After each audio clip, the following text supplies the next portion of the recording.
counted out early in the war, but still going strong. Against all the odds, Russia has not managed to ground Ukraine's Air Force.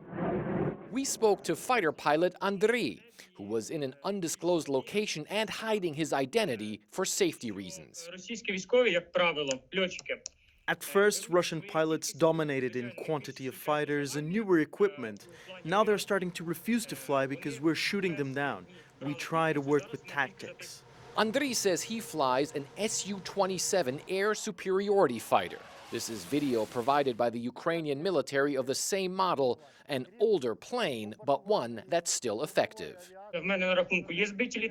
I shot down Russian planes. Unfortunately, I cannot say which and how many and how exactly I shot them down. Air-to-air missiles, ground-to-air missiles were repeatedly fired at me. There was a flight when we flew 3 against 24. It means our 3 fighters repelled the attack of their 24 aircraft. It's impossible for us to verify those claims, but during our interview we heard what seemed to be a Ukrainian jet taking off. Andriy says the U.S. helped teach him and his fellow airmen how to beat the Russians. We have our tactics. We conducted the Clear Sky exercise with our American friends. We now are using some of the tactics we learned from the Americans. The U.S. and its allies initially believed Russia would own the skies over Ukraine just days after their invasion. But the spokesman for Ukraine's Air Force says they were ready.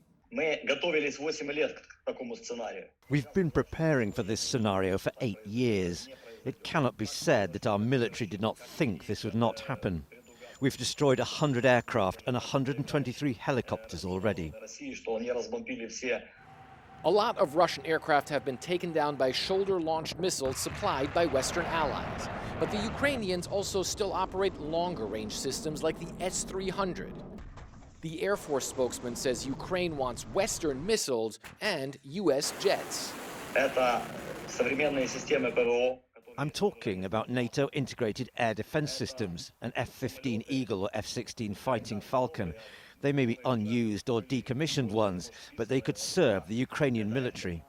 For Andriy, the battle for the skies over Ukraine is personal. Both his mother and his wife are helping in the effort to fend off the Russians, he says, and that he too is willing to sacrifice.